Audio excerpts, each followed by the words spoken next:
Hello, darlings. Greetings from sunny Cape Town.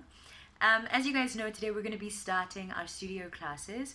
And regardless of whether you're going to be carrying on with us or you're going to be having your own practice, I did just want to highlight something really important that if it hasn't happened already, it will happen at some point.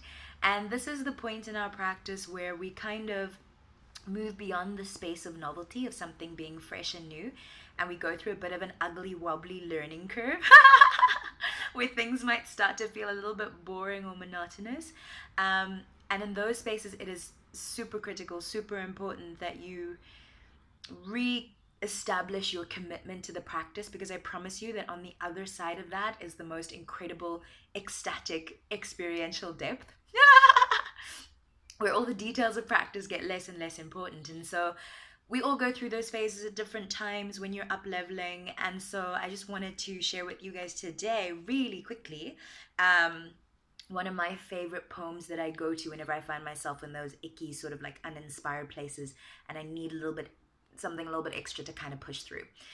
So this poem is by a gentleman called William Murray, and he says, "Until one is committed, there is hesitancy.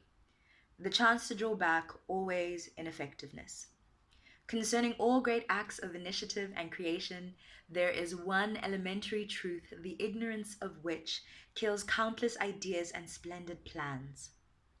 That the moment one definitely commits oneself, then providence moves. Woo! All sorts of things occur to help one that would never otherwise have occurred. A whole stream of events issues from the decision, raising in one's favor all manner of unforeseen incidents, meetings, and material assistance which no man could have dreamt would have come his way. Whatever you can do or dream you can, begin it. There is boldness, genius, and magic in it." So, sorry. So that's by William Murray, and I can tell you, through my practice and through my life, this is something that I know to be 100% true. And when it comes to practices like mindfulness, meditation, yoga, whatever, they are the types of practices where the better it gets, the better it gets, the better it gets. But you cannot be half-assed about it. Please do not do yourself the disservice of dabbling. I'm going to say that again. Do not do yourself the disservice of dabbling. If all that you can do is commit to showing up to class once a week and you don't even meditate for the rest of the week, or you don't yoga for the rest of the week, that's fine. Your entire life will change if you can commit to showing up once only. I promise you that. So instead of feeling like, this is why I can't do it or that is why I can't do it, rather ask yourself the question of how could I make sure that I do it? Because I swear to you, those things will melt away, and so will so many other of your issues and sort of uninspired things in your life. And so yeah, William Murray. I'll actually post a link to the poem so you can go and reread it yourself if you want to. It's super powerful. And one last thing before we go, though, is I did say there was an exercise that I wanted you to kind of think about and contemplate with regards to your practice and how you spend your time and how you spend your focus. Because one of the things that we have heard from people is like, "Oh, Melissa, I would really love to do it, but I just don't have the money." And to be honest, on that I call bullshit, because I'm like, we do offer, I think, the lowest rates in town in terms of the things that we offer, and sort of beyond that. I find that if you want to, not having the money to do something can actually be an incredible sort of accelerator for your own personal growth. And so there's two things I want you to do. The first thing I want you to do is I want you to go print out your bank statements and go and have a look at where you are spending the most amount of your money. Because a lot of people are always like, "Oh, I want to change my life, I want to transform, I want to do this, I want to do that." But they're not actually investing any time and effort into the things that they say they want to create in the world. And one of the ways to really get a sense of what you value most is to see where you're spending your money, because your money is an indicator of, like, you get money for time that you trade. And so where you invest your money is a huge indicator of where your values actually are.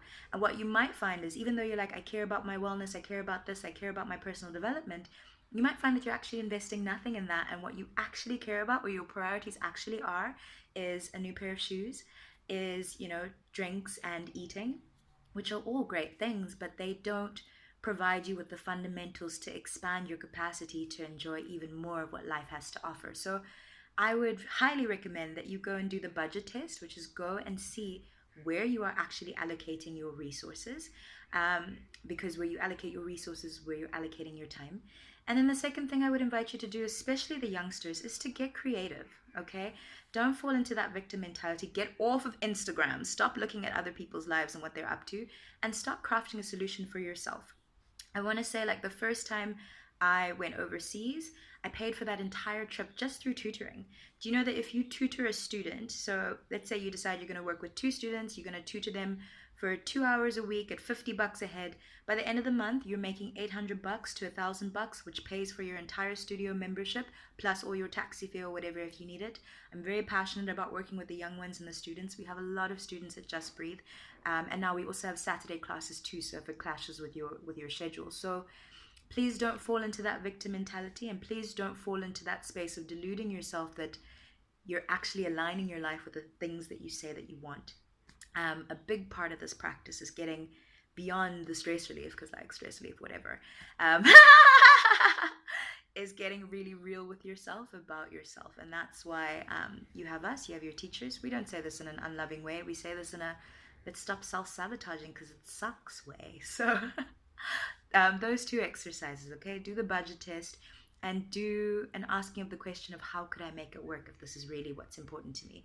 Because if it's not, then you can set it aside and stop wasting your mental emotional real estate on something that's not true and focus it on things that are true. And if it is true for you, then you can get into empowered action on actually getting the things that you say that you want. So go ahead and do those two things. And if not this month, then I hope you'll join us next month or whatever.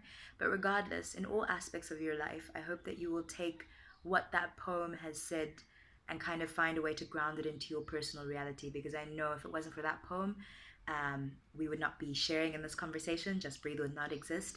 And yeah, be loving with whatever comes up, with whatever, with whatever truths you found about yourself. All right, video is super long. I'm going to stop talking. But to those of you who are in studio with us, I wish you everything of the best. I'll see you soon. And to everyone else, stick around. There's still lots of opportunities for you to engage with us in various ways. And we look forward to helping you become more and more and more of yourself. Okay, sending you lots of love. Have a beautiful day. Bye.